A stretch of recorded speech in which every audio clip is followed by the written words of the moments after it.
Hello বন্ধুরা, আজকে আমরা এক্সপ্লেইন করতে যাচ্ছি আমেরিকান নিবাসী হিউ প্লাসের জীবনের সত্য ঘটনা থেকে অনুপ্রাণিত হয়ে তৈরি করা মুভি দ্য রেভেনেন্ট। 3টা অস্কার বিজয়ী এই মুভিটির আইএমডিবি রেট হচ্ছে 10/8। এই কাহিনীটি শুরু হয় সাল 1823 থেকে, যেখানে একটি ঘন জঙ্গলে আমাদেরকে কিছু শিকারী দেখানো হয়। এদের মধ্যে একজনের নাম ছিল হিউ গ্লাস। সে তার ছেলেকে নিয়ে সেখানে শিকার করতে গিয়েছিল।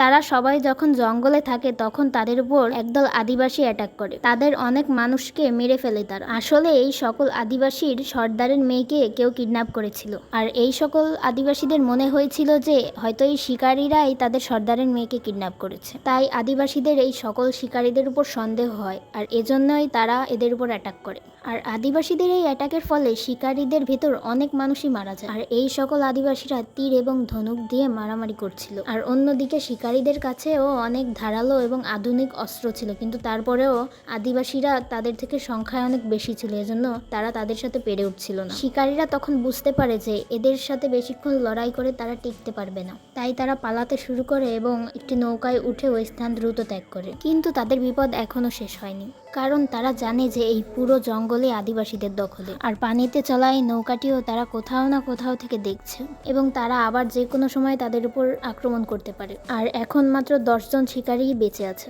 আর এখন এরা সবাই কি করবে তা এরা কেউই বুঝতে পারছে না। তখনই এদের ভিতর যে হেড ছিল সে গ্লাসকে জিজ্ঞাসা করে যে এখন আমাদের কি করা উচিত। গ্লাস তখন বলে আমাদের নৌকা ছেড়ে জঙ্গল দিয়ে যাওয়া উচিত। কিন্তু গ্লাসের কথা শুনে ওদেরই দলের একজন তার সাথে সহমত হতে পারে না। সে বলে যে আমরা যদি এই নৌকা ছেড়ে জঙ্গল দিয়ে যাই তাহলে ওরা তো আমাদের খুব সহজেই তাড়াতাড়ি মেরে ফেলবে, আর জঙ্গল দিয়ে যেতে গেলে তো আমাদের অনেক বেশি সময় লাগবে। কিন্তু তখনই তাদের ক্যাপ্টেন বলে যে এই এলাকাটাকে গ্লাস অনেক ভালো করে চেনে, তাই ও যেই পথ দিয়ে আমাদের যেতে বলে আমাদের সেই পথ দিয়েই যাওয়া উচিত। তারপরে ওরা সবাই গ্লাস যেই পথ দিয়ে যেতে বলে সেই পথ দিয়ে যাওয়ারই সিদ্ধান্ত নেয়। তারপরে ওরা সবাই নৌকা থেকে নেমে জঙ্গলের দিকে যাওয়ার সিদ্ধান্ত নেয়, আর তারা সবাই নৌকা থেকে নেমে পড়ে এবং নৌকাটাকে ওভাবেই খোলা রেখে দেয় যাতে আদিবাসীরা ওই নৌকা অনেক আগে পায়, আর ততক্ষণে ওরা আদিবাসীদের চোখ ফাঁকি দিয়ে অনেক দূরে চলে যাবে। আর যাওয়ার আগে তাদের কাছে যত খাবার ছিল সব তারা একটি পাথরের নিচে লুকিয়ে রেখে যায়, যাতে তারা পরেও যদি এখানে আসে তবে তাও তাদের খাবার তারা পাবে। আর এখন ওরা সবাই ওই জঙ্গলের রাস্তায় চলা শুরু করে। তবে এখানে আরও একটি বড় সমস্যা ছিল কি, এখানে ঠান্ডা অনেক বেশি হয়ে থাকে, আর এখানে ঠান্ডা খুব তাড়াতাড়ি পড়বে, আর ওদের এখান থেকে ফেরত যেতে অনেকটাই সময় লাগবে, প্রায় 2-3 সপ্তাহের মতো। আর তাদের এই ঠান্ডাকে মোকাবিলা করেই তাদের বাড়ি ফেরত যেতে হবে। আর এদের সবাই এখন আর কিছু করার নেই, তাদের এই ঠান্ডার মোকাবিলা করতেই হবে, তাই তারা সবাই প্রস্তুত হচ্ছে। তারপর তারা সবাই ওই ঘন জঙ্গলের ভিতর দিয়েই পথ চলা শুরু করে। রাত হলে ওরা সবাই ওই জঙ্গলে ঘুমিয়ে পড়ে।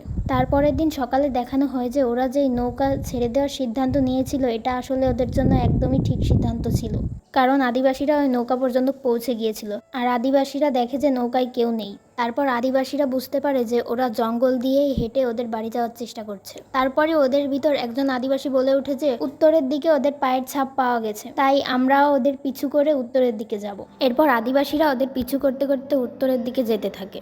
আর অন্যদিকে দেখা যায় যে শিকারীরা এখনো হাঁটছে, আর রাত হলে এরা সবাই জঙ্গলেই বিশ্রাম নেয়। সকালে দেখা যায় যে সবার আগে ঘুম থেকে গ্লাস উঠে গিয়েছে। ঘুম থেকে উঠে গ্লাস বন্দুক নিয়ে জঙ্গলের দিকে একটু আগায়। সে কিছু শব্দ শুনে সতর্ক হয়ে যায়। এরপর সে সামনে একটা ভাল্লুককে দেখতে পায়। সে যখনই ওখান থেকে পালাতে যাবে তখনই ভাল্লুকটা ওর উপর আক্রমণ করে দেয়। ভাল্লুকের হামলার ফলে গ্লাসের হাতে যে বন্দুকটা ছিল সেটা ওর হাত থেকে পড়ে যায়। এরপর ভাল্লুক ওর শরীর পুরো ক্ষতবিক্ষত করে দেয়। ভাল্লুকটা যখন চলে যাচ্ছিল তখন গ্লাস ওর বন্দুকটা উঠায় এবং ভাল্লুককে গুলি করে দেয়, কিন্তু ভাল্লুকটা অনেক শক্তিশালী হওয়ার ফলে এই গুলিতে তার তেমন কিছু হয় না। ভাল্লুকটা আবার গ্লাসের উপর হামলা করে, আর এইবার গ্লাসকে পুরো আধমরা বানিয়ে ফেলে। এরপর ভাল্লুকটা ওর থেকে একটু দূরে চলে যায়। গ্লাসের কাছে একটি চাক্কু ছিল, সে ওই চাক্কুটি বের করে, কিন্তু আবারও তৃতীয়বারের মতো ভাল্লুকটা ওর উপর আক্রমণ করে দেয়। কিন্তু এবার যখন ভাল্লুকটা গ্লাসের উপর হামলা করে গ্লাসও বারবার তাকে চাক্কু দিয়ে আঘাত করছিল।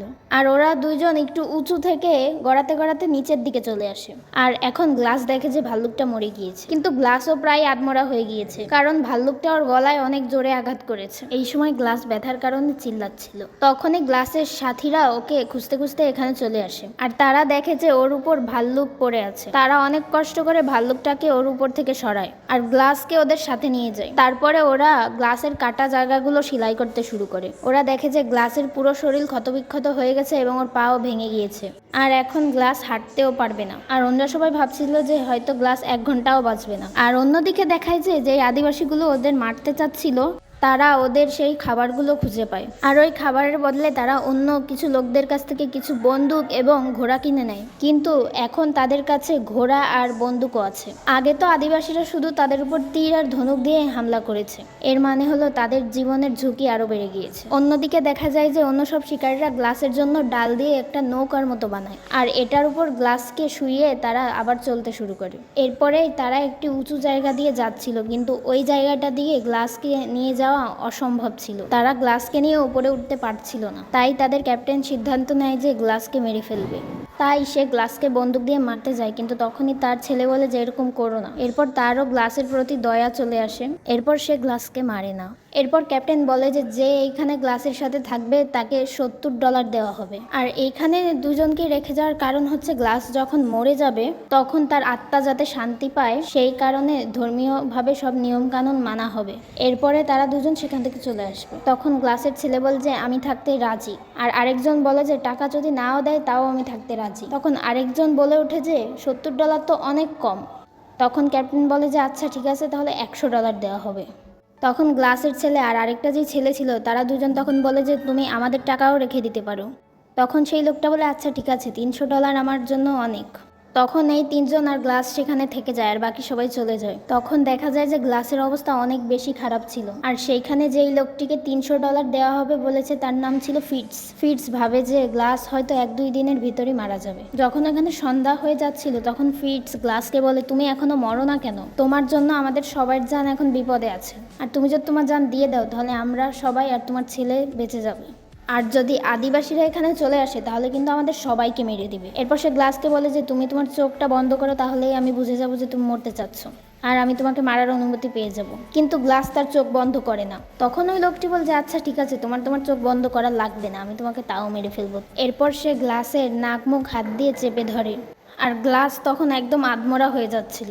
তখনই গ্লাসের ছেলে পিছন দিয়ে এসে বন্দুকের পিছন পাশ দিয়ে তার মাথায় অনেক জোরে আঘাত করে। এরপর গ্লাসের ছেলে ওই লোকটার দিকে বন্দুক তাক করে এবং তাকে জিজ্ঞাসা করে যে তুমি এরকম কেন করছিল। কিন্তু ওই লোকটা কথার কোনো উত্তর না দিয়ে গ্লাসের ছেলের কাছ থেকে বন্দুকটা ছিনিয়ে নিয়ে তাকে ছুরি দিয়ে আঘাত করে এবং তাকে মেরে ফেলে। গ্লাস সবকিছুই দেখে, কিন্তু তার গলায় যেহেতু অনেক আঘাত লেগেছে, কেটে গিয়েছে, তাই সে চিল্লাতেও পারছে না। আর এরপরে সেই লোকটা মানে ফিটস গ্লাসের ছেলেকে এক জায়গায় লুকিয়ে রাখে, যাতে যেই তৃতীয় ছেলেটা আছে সে আসে এগুলো না দেখতে পারে। আর এরপরে যখন সেই তৃতীয় ছেলেটা আসে তখন গ্লাস তাকে বলতেও পারছিল না যে এ আমার ছেলেকে মেরে ফেলেছে, কারণ তার গলায় আঘাত থাকার ফলে সে কথাও বলতে পারছে না। এরপর রাত হয়ে যায় এবং ওরা সবাই ঘুমিয়ে পড়ে। আর সকাল হতেই ফিটস ওই ছেলেটির কানে বলে যে এইখান থেকে কিছুটা দূরেই 20 জন আদিবাসী আছে এবং তারা এদিকেই আসছে। এই কথা শুনে ওই ছেলেটাও কিছুটা ভয় পেয়ে যায়। এরপর ওই ছেলেটি বলে যে হক কোথায়? আর আমরা এখানে বলে দিচ্ছি যে হক হচ্ছে গ্লাসের ছেলে। এরপর ফিটস বলে যে যদি ও বেঁচে থাকে তাহলে ও নিজের পথ নিজেই খুঁজে নিতে পারবে, এখন আমাদের বেরোনো উচিত। এরপর ওই ছেলেটি বলে যে কিন্তু আমাদের তো ক্যাপ্টেন বলেছিল যে গ্লাসের মৃত্যুর পর ওর আত্মা যাতে শান্তি পায় এজন্য সব নিয়ম কানুন মেনেই এখান থেকে বের হওয়া। এটা তো আমরা ক্যাপ্টেনকে প্রমিস করেছিলাম। এটা শোনার পর ফিটস গ্লাসকে অনেক খারাপভাবে টানতে থাকে, আর গ্লাসের সারা শরীর কাটা থাকার ফলে গ্লাসের খুব ব্যথা লাগছিল। এরপর ফিটস গ্লাসকে একটি মাটি খোঁড়া গর্তের ভিতর ফেলে দেয়। এরপর তার গায়ে মাটি দিয়ে তাকে কবর দিতে থাকে। এরপর ফিটস বলে যে দেখো, আমরা ক্যাপ্টেনকে দেওয়া প্রমিস রাখছি, আমরা ক্যাপ্টেনের কথা মতো ওর আত্মা যাতে শান্তি পায় সেইভাবে ওকে কবর দিয়ে এখান থেকে যাচ্ছি। আর আজ হোক না কাল ও তো মারা যাবেই, তাই আগে থেকেই ওকে মেরে দিই। এরপর ওকে জ্যান্ত কবর দিয়েই ফিটস ওখান থেকে যেতে শুরু করে। এরপর ওই ছেলেকে বলে তুমিও তাড়াতাড়ি সবকিছু গুছিয়ে চলে আসো। কিন্তু ওই ছেলেটা ওইখান থেকে যেতে চাচ্ছিল না, কিন্তু তার যেতে এখন হবেই, না হলে আদিবাসীরা এসে তাকে মেরে ফেলবে। তাই যাওয়ার সময় সে সেখানে গ্লাসের উপর একটি বোতল রেখে চলে যায়। কিন্তু সেই ছেলেটি জানতো না যে ফিটস তাকে মিথ্যা কথা বলেছে। কোনো আদিবাসীরাই সেখানে আসেনি। গ্লাস অনেক কষ্টে সেখান থেকে ওঠার পরে সে আস্তে আস্তে তার ছেলের কাছে যায়। ছেলের বুকে সে মাথা রেখে কিছুক্ষণ শুয়ে থাকে। এরপর তার অনেক ক্ষুধা লেগেছিল, তাই সে পাশে থাকা একটি মাছের কঙ্কালের কাছে যায়। সে মাছের কঙ্কালের হাড্ডি ভেঙে সে সেটা খেতে থাকে। এরপর সে অনেক কষ্টে একটি পাহাড়ের চূড়ায় যায়। এরপর সে দেখে নিচে একটি নদী আছে। এরপর সে অনেক কষ্টে সেই নদী পর্যন্ত পৌঁছে যায়। এরপর ও যখন পানি খায় তখন ওই পানি ওর গলা দিয়ে বেরিয়ে যাচ্ছিল, কারণ ওর গলাটা কাটা ছিল। এরপর গ্লাসের হাতে আগুন জ্বালানোর জন্য বারুদের মতো কিছু একটা দেখা যায়, সেইটা সে তার গলার কাটা স্থানে ঢুকিয়ে দেয়। এরপর সে তার গলার সেই বারুদে আগুন জ্বালিয়ে দেয়। সে এই কাজটা এই জন্য করে যাতে তার ঘাটা তাড়াতাড়ি শুকিয়ে যায়। কিন্তু এতে তার গলায় খুবই বেশি যন্ত্রণা হয় আর এর ফলে সে অজ্ঞান হয়ে যায়। এরপর দেখা যায় যে সে এই নদীর কিনারায় অনেক দিন কাটিয়ে ফেলেছে। সে পানি এবং ঘাস খেয়ে নিজেকে বাঁচিয়ে রাখে। কিন্তু একদিন ওই আদিবাসীরা ওই নদীর কিনারায় চলে আসে আর গ্লাসকে যখনই না আদিবাসীরা ধরতে যাবে তখনই গ্লাস পানিতে সাঁতার কাটতে কাটতে অন্য একটি কিনারায় চলে যায়। আর গ্লাস এখন এই নদীর কিনারায় কিছুদিন থাকছিল আর ও এখন বড় ডালের সাহায্যে একটু একটু হাঁটতেও পারে, কিন্তু এখনও ভরপেট খাবার পাচ্ছিল না। সে এখন ক্ষুধার জন্য নদীর কাঁচা মাছ খাওয়া শুরু করে। তখন সন্ধ্যা হয়ে যায় এবং গ্লাস দেখতে পায় দূরেই আগুন জ্বলছে। তখন গ্লাস সেই আগুনের দিকে যায় আর দেখতে পারে একটা মানুষ অনেকগুলো শিকার করে সেগুলোকে খাচ্ছে। তখন সেই লোকটা তাকে দেখে তীর দিয়ে তাকে মারার চেষ্টা করে, কিন্তু গ্লাস তখন হাঁটু গেড়ে বসে পড়ে বলে, আমার কিছু চাই না, আমার শুধু একটু খাবার চাই। গ্লাস কিন্তু এখনো কথা বলতে পারছিল না। সে ইশারার মাধ্যমে বুঝিয়ে দেয় যে তার খাবার দরকার। এরপর ওই লোকটা তাকে খাবার দেয় আর বলে, তুমি আমার সাথে ট্রাভেল করতে পারো। আর এই লোকটির কাছে ঘোড়াও আছে, এজন্য তাদের পথ চলা আরো সোজা হয়ে যায়। আর অন্যদিকে দেখা যায় যে ফিটস আর সেই ছেলেটা যারা গ্লাসকে রেখেই সেখান থেকে চলে এসেছিল, কিন্তু কিছু দূর যাওয়ার পরেই সেই ছেলেটা বুঝে গিয়েছিল যে ফিটস তাকে মিথ্যা কথা বলেছে। এখন সেই ছেলেটা ফিটসের উপর বন্দুক তাক করে, কিন্তু ফিটস তাকে কথার মাধ্যমে উল্টাপাল্টা বুঝিয়ে সেখান থেকে আগের দিকে নিয়ে চলে। এরপর তখন ওরা যখন আগের দিকে যায় তখন তারা একটি গ্রাম দেখতে পায়, কিন্তু তারা দেখতে পায় যে গ্রামটা পুরো পুড়িয়ে ফেলা হয়েছে আর ওইখানে সব লোকদের মেরে ফেলা হয়েছে। ওরা ওইখানে দুইটা ঘোড়া পায় আর সেই ঘোড়ায় ওরা উঠে সামনের দিকে আগাতে থাকে। এরপরে ওরা ওদের গন্তব্যে পৌঁছে যায়। ফিটস যাওয়ার আগে সেই ছেলেটাকে বলে যে তুমি ওখানে যে কাউকে সত্য কথাটা বলো না, কারণ তুমি যদি সত্য কথাটা বলে দাও তাহলে ওরা আমাদেরকে মেরে ফেলবে। এরপরে ওরা দুজন ক্যাপ্টেনের কাছে পৌঁছে যায়। আসলে ক্যাপ্টেনরা আগেই এখানে চলে এসেছিল। এরপরে ওরা দুজন যখন ক্যাপ্টেনের কাছে যায় তখন ক্যাপ্টেন ওদের $100 করে দেয় দুজনকে, কারণ ক্যাপ্টেন এটা আগেই প্রমিস করেছিল। কিন্তু সেই ছেলেটি টাকা না নিয়েই সেখান থেকে চলে যায়। এরপরে ফিটস বলে যে আসলে এই সফরে যা যা কিছু হয়েছে তার কারণে ওর মনটা একটু খারাপ, তাই ও এরকম রিয়াক্ট করেছে। আর এখানে কিন্তু ফিটস ক্যাপ্টেনকে সব বানিয়ে বলেছিল যে গ্লাস মারা গিয়েছে। আর এরপরেই তারা ওই স্থান ত্যাগ করে এখানে চলে এসেছে। এরপরে দেখা যায় যে ফিটস ও ক্যাপ্টেনের কাছ থেকে চলে আসে। এরপরে বাইরে আসলে দেখা যায় যে ওই ছেলেটা নিজেকে দোষী মনে করছিল, কারণ ওরা সেই সব কাজ করেছে যা ওদের করা উচিত ছিল না। আর ও ক্যাপ্টেনকে সত্যি কথা বলতেও পারেনি। আবার অন্যদিকে দেখা যায় যে গ্লাস সেই লোকের সঙ্গে এখনো তার সফর চালিয়ে যাচ্ছে। আর তখনই আবার বরফের ঝড় শুরু হয়। আর যেহেতু গ্লাস অসুস্থ ছিল তাই সে এই বরফের ঝড় সহ্য না করতে পেরে অজ্ঞান হয়ে যায়। এরপর সেই লোকটা কিছু গাছের ডাল দিয়ে একটি ঘরের মতো তৈরি করে। এরপরে সে গ্লাসের জামা কাপড় খুলে গ্লাসকে সেই ডাল দিয়ে বানানো ঘরের ভিতর রাখে এবং পাশে সে আবার কিছু ডাল দিয়ে আগুন জ্বালায় যাতে গ্লাসের একটু গরম অনুভব হয়। পরের দিন যখন গ্লাস ঘুম থেকে উঠে তখন সে দেখতে পারে সেই লোকটি আর তার পাশে নেই। সে যখন সেই লোকটিকে খোঁজার জন্য একটু সামনের দিকে যায় তখন সে দেখতে পারে সেই লোকটিকে কেউ গাছের সাথে ফাঁসি দিয়ে রেখেছে। সে সামনের দিকে কিছু লোকের হাসির শব্দ শুনতে পায়। সে সামনে গিয়ে দেখতে পারে ওখানে কিছু ফরাসি শিকারীরা আছে আর এই কাজটিও তাদের ছিল। তারাই ওই লোকটিকে ফাঁসি দিয়ে ঝুলিয়ে রেখেছিল গাছের সাথে। সে এখন ঠিক করে নেয় যে তার ছেলের খুনের প্রতিশোধ সে নিতে না পারলেও যেই লোকটি তাকে সাহায্য করেছে তার খুনের প্রতিশোধ সে নেবেই। এরপরে সে সামনে গিয়ে দেখতে পারে যে তারা একটি মেয়েকে আটকে রেখেছে। গ্লাস ওই মেয়েটাকে বাঁচায় আর যেহেতু তার কাছে ঘোড়া আর বন্দুক ছিল তাই সে তার বন্দুক ব্যবহার করে ওখানের লোকেদের শুট করে সেই মেয়েটাকে নিয়ে সেখান থেকে পালানোর চেষ্টা করে। আর আমরা মুভির প্রথমে যেই শিকারী দলকে দেখেছিলাম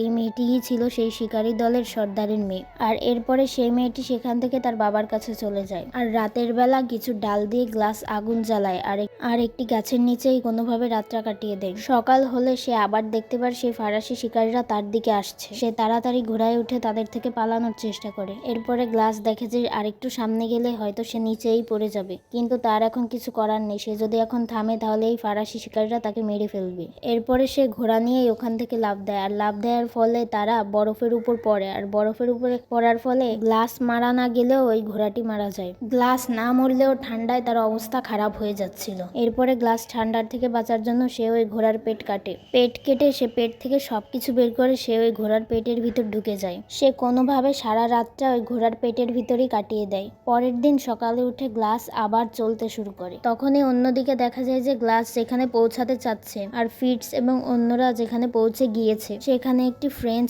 সার্ভাইভার আসে আর সে এসে সেখানে লোকদের কাছে আশ্রয় চায়, কিন্তু সেখানের লোকরা তার বদলে তাকে কিছু টাকা দিতে বলে। সেই লোকটার কাছে যত টাকা ছিল সে সব দিয়ে দেয় আর সাথে একটি পানির বোতল দেয়। আর এইটা সেই বোতল যেইটা ফিটসের সাথে যে ছেলেটি ছিল মানে ব্রিজার গ্লাসের উপর রেখে চলে এসেছিল। ব্রিজার ওইটা দেখে আর ব্রিজারের ওইটা দেখে মনে হয় যে হয়তো গ্লাস মারা গিয়েছে, কিন্তু তার ছেলে হয়তো এখনো বেঁচে আছে। এরপরে সে সেই লোকটাকে জিজ্ঞাসা করে তুমি এটা কোথায় পেয়েছো। সেই লোকটা বলে যে এইখান থেকে 30 মাইল দূরে আমি এটা নিচে পড়া পেয়েছিলাম আর এরপরে আমি এটা উঠিয়ে নেই। এরপরে ক্যাপ্টেন, ব্রিজার আর কিছু লোক মিলে গ্লাসের ছেলেকে খুঁজতে বেরিয়ে যায়, কারণ সে তো জানতো না যে গ্লাসের ছেলেকে ফিটস মেরে ফেলেছে। সে ভেবেছিল হয়তো সে এখনো বেঁচে আছে, কিন্তু ফিটস তো বুঝে গিয়েছিল যে গ্লাস এখনো বেঁচে আছে। কিন্তু তারা সবাই সেখানে গিয়ে একদম অবাক হয়ে যায়, কারণ তারা সবাই সেখানে গিয়ে দেখতে পারে যে গ্লাস এখনো বেঁচে আছে। এরপরে গ্লাস ওদের সবকিছু বলে। এরপরে ক্যাপ্টেন ব্রিজারকে অ্যারেস্ট করে নেয়, কিন্তু ফিটস ততক্ষণ ক্যাপ্টেনের সব টাকা পয়সা নিয়ে সেখান থেকে চলে গিয়েছিল।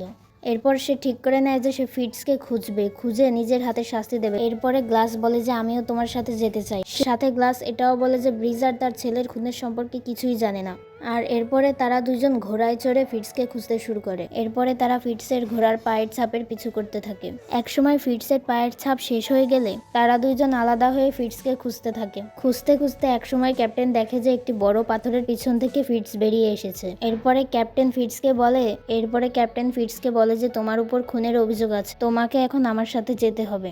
কিন্তু ফিটস তার সঙ্গে যায় না, উল্টো তাকে গুলি করে। গুলির শব্দ শুনতে পেরে গ্লাসও সেদিকে চলে আসে। গ্লাস সেখানে এসে দেখে যে ওইখানে ক্যাপ্টেনের লাশ পড়ে আছে আর আশেপাশে কেউ নেই। এরপর সে গাছ থেকে বড় একটা ডাল ভাঙে। এরপর সে ক্যাপ্টেনকে ঘোড়ায় উঠিয়ে দেয় আর তারপরে তার পিছে একটি ডাল লাগিয়ে দেয়। সে ক্যাপ্টেনকে সামনের ঘোড়ায় দিয়ে নিজের পিছনের ঘোড়ায় শুয়ে পড়ে, যাতে ফিটসের মনে হয় যে সামনের ঘোড়ায় সে আছে আর পিছের ঘোড়ায় ক্যাপ্টেন। আর এটাই হয়, ফিটস তাই ভাবে। ফিটস সামনের জন মানে ক্যাপ্টেনকে গ্লাস ভেবে গুলি করে দেয় আর এরপরে ক্যাপ্টেনের শরীর নিচে পড়ে যায়। এরপরে ফিটস আস্তে আস্তে সামনের দিকে এগিয়ে এসে সে দেখতে পারে সে গ্লাসকে নয়, সে ক্যাপ্টেনকেই আবার গুলি করেছে।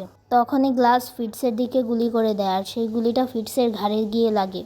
ফিটস কোনোভাবে সেখান থেকে পালিয়ে যেতে সক্ষম হয়। তারপরে গ্লাস ফিটসের পিছু করতে করতে একটি নদীর কিনারায় চলে আসে। সেখানে ফিটস আর গ্লাসের অনেক মারামারি হয় আর এই মারামারির ফলে দুজনে আধমরা হয়ে যায়। তখনই নদীর ওপারে তারা দেখতে পারে সেই আদিবাসীরা যারা তাদের মারতে চেয়েছিল। এরপরে যখন গ্লাস ফিটসকে একদম মেরেই ফেলছিল, তখনই সেই আদিবাসীদের দেখে সে ফিটসকে নদীর ভিতর ছেড়ে দেয়। এরপরে ফিটস সাথে সাথে নদীর ওপারে চলে যায় আর ওপারে যাওয়ার সাথে সাথেই আদিবাসীরা ফিটসকে মেরে ফেলে। এরপরে আদিবাসীরা নদীর এপারে গ্লাসের কাছে চলে আসে, কিন্তু তারা গ্লাসকে মারে না, কারণ তারা তাদের মেয়েকে পেয়ে গিয়েছিল। আর এই যে সেই মেয়েটাই যাকে গ্লাস বাঁচিয়েছিল। আর এরপরে মুভির একদম শেষে দেখা যায় যে গ্লাস তার মৃত স্ত্রীকে কল্পনায় দেখছে। তো গাইজ, আশা করি তোমাদের এই মুভিটি ভালো লেগেছে, আর যদি ভালো লেগে থাকে তাহলে প্লিজ একটা লাইক করে দিও।